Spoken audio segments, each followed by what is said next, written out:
فاطمه سلام الله علیها بعد از پدرش 75 روز و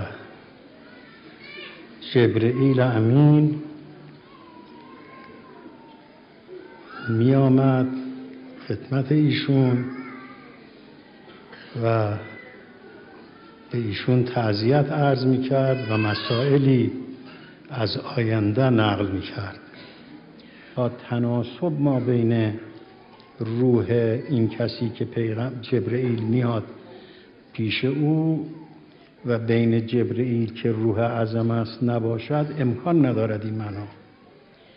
و این تناسب بین جبرئیل که روح اعظم است و انبیاء درجه اول بوده است مثل رسول خدا و موسی و عیسی و ابراهیم و امثال اینها، بین همه کس نبوده است. بعد از این هم بین کسی دیگه نشده است. حتی درباره ائمه من ندیدم که وارد شده باشد اینطور که جبرئیل برشون نازل شده باشد. فقط این است که برای حضرت زهرا سلام الله علیها است که اون که من دیدم که جبرئیل به طور مکرر در این 75 روز وارد می شدن و مسائل آتیه‌ای که بر ذریه او می گذشته است اون مسائل را می گفته است، برای او ذکر کرده است که مسائل ایران جز اون مسائل باشد.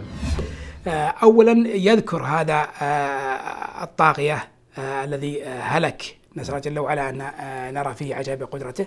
يذكر أن جبرائيل عليه السلام إنما هو وكأنه بصف واحد مع فاطمة عليه السلام، لأنه يقول بينهما تناسب.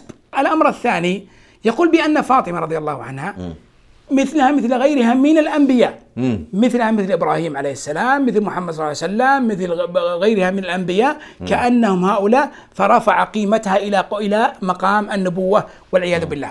المسألة الثالثة كونه يتخبط على جبريل عليه السلام ويكذب على جبريل عليه السلام بأنه كان يدارس فاطمة رضي الله عنها شؤون إيران ومستقبل إيران وماذا ستكون عليه إيران. نقول أنت يا كذاب، أين هذه الروايات التي كان يذكر فيها إيران؟